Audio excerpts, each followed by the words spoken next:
وَلَقَدْ يَسَّرْنَا الْقُرْآنَ لِلذِّكْرِ فَهَلْ مِن مُّدَّكِرٍ۔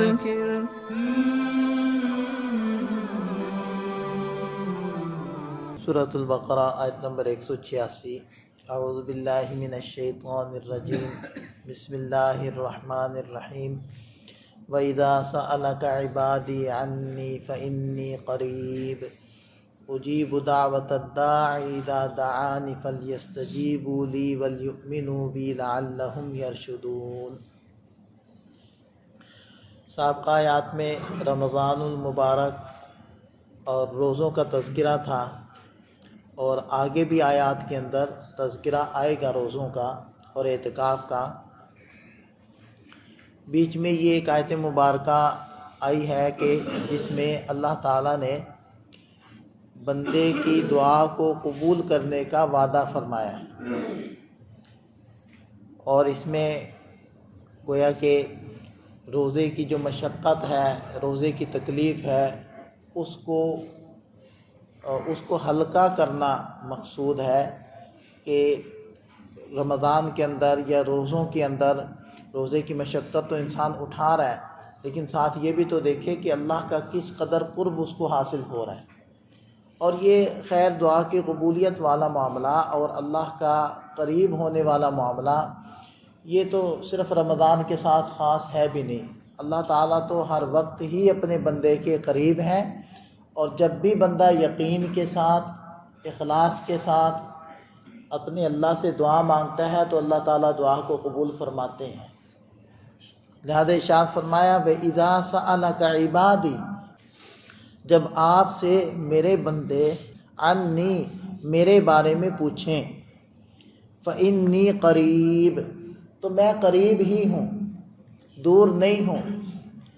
تو دیکھیں اس کے اندر اشارہ بھی ہے کہ میں قریب ہوں، تو پھر قریب والا تو آہستہ آواز سے کی جانے والی دعا کو بھی سن لیتا ہے نا، آہستہ ذکر کو بھی سن لیتا ہے، اس کے لیے اونچا اونچا بولنے کی تو ضرورت نہیں۔ فَإِنِّي قریب، تو میں قریب ہی ہوں۔ اچھا، اس آیت مبارکہ کا علامہ ابن کثیر رحمۃ اللہ علیہ نے جو شان نزول لکھا ہے، اس کے مطابق بھی دعا آہستہ ہی مانگنی چاہیے۔ کہ ایک دیہاتی نبی پاک صلی اللہ علیہ وسلم کی خدمت میں حاضر ہوئے اور انہوں نے عرض کیا کہ اے اللہ کے رسول، مجھے بتائیے کہ اللہ دور ہیں کہ ہم اونچا اونچا مانگیں اس سے، اونچی آواز سے اس کو پکاریں، یا قریب ہی ہے کہ ہم آہستہ پکاریں؟ تو اس پر یہ آیت مبارکہ نازل ہوئی۔ اس لیے دعا کے اندر آہستہ دعا مانگنا یہ افضل ہے، ذکر کے اندر آہستہ ذکر کرنا یہ افضل ہے۔ جتنے بھی اذکار ہیں، سب اذکار میں اور جتنی بھی دعائیں ہیں، سب دعاؤں میں آہستہ دعا کرنا یہ افضل ہے، اور یہ اس آیت مبارکہ سے ہمیں پتہ چلتا ہے۔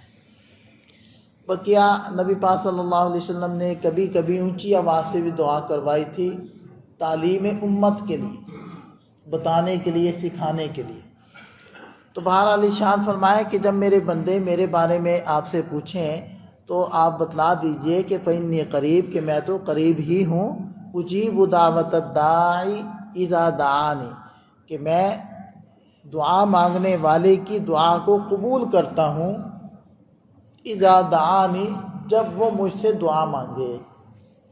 یا اس کا ترجمہ آپ یوں کر لیں سمجھنے کے لیے، جب بھی وہ مجھ سے دعا مانگے، کیونکہ اللہ تعالیٰ سے دعا مانگنے کا کوئی وقت نہیں ہے۔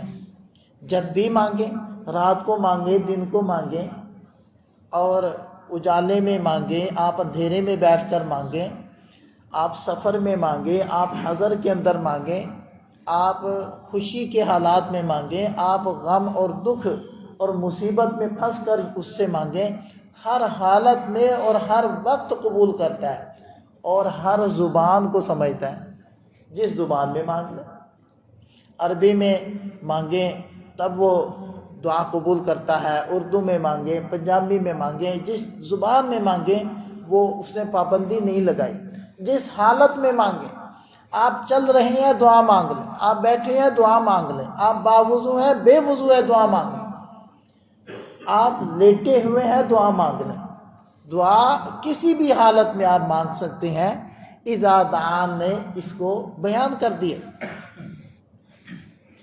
اور روزے کی حالت میں تو پھر بہت ہی انسان کا قرب ہو جاتا ہے کہ اس کے لیے بھوکا پیاسا، اس کے منہ کی بو بھی اللہ تعالیٰ کو مجھ سے زیادہ اچھی لگتی ہے۔ اور للصائم عند فطرہ دعوت مستجابہ، روزے دار کے لیے ہر افطار کے وقت ایک مقبول دعا، وہ ایک اضافی چیز۔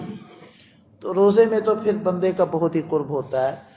تو یہ بات اللہ تعالیٰ نے ارشاد فرمائی کہ میں قریب ہی ہوں، اور میں مجھ سے جب بھی مانگو گے تو میں اس دعا کو قبول کروں گا۔ لیکن اگلی بات سمجھیں، فَلْيَسْتَجِيبُوا لِي، اب میری بات بھی تو مانو، میرے حکموں کو بھی تو مانگو، میرے حکموں کو بھی تو مانو۔ اور اللہ کا حکم کیا ہے کہ اس نے حلال کا حکم دیا ہے، حرام سے روکا ہے۔ اب جو کوئی فَلْيَسْتَجِيبُوا پر عمل نہیں کر رہا، حلال نہیں کھا رہا، حرام کی طرف جا رہا ہے، تو پیچھے والا حکم بھی ختم ہو گیا۔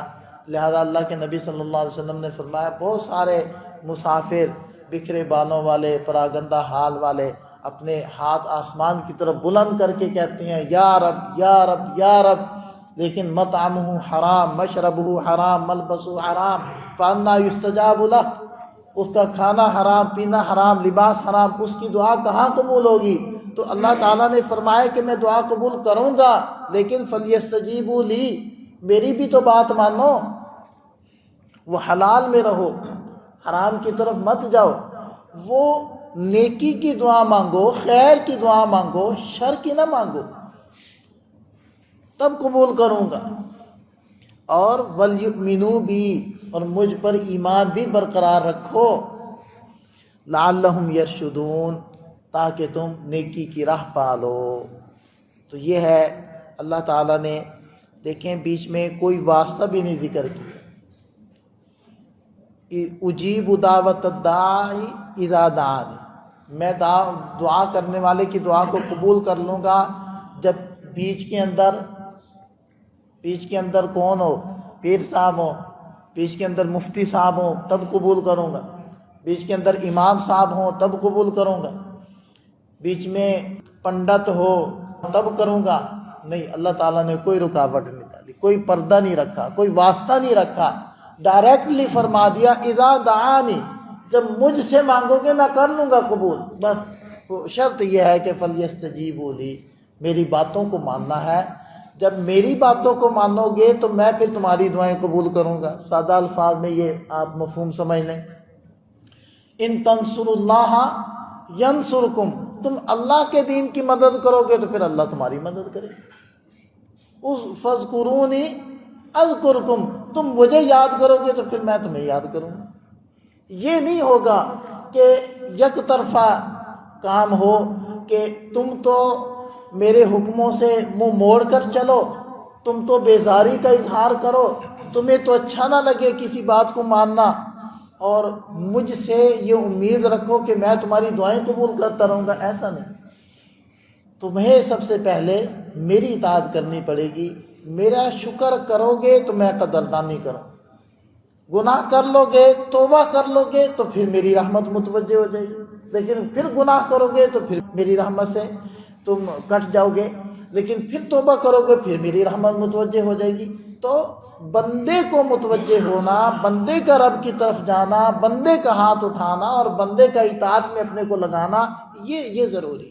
ایسا نہیں ہے کہ بندہ منہ موڑ کر ادھر کو چلتا ہو اور اللہ تعالیٰ کی رحمت پیچھے پیچھے، ایسا نہیں، وہ مستغنی ہے، اس کو ضرورت نہیں ہے، نہ دعاؤں کی ضرورت ہے، نہ عبادت کی ضرورت ہے، نہ ذکر کی ضرورت ہے، ان سب چیزوں کی ضرورت ہمیں ہے، اسے نہیں۔ اللہ تعالیٰ ہمیں سمجھ عطا فرمائے، اپنا مطیع و فرما بردار بندہ بنائے۔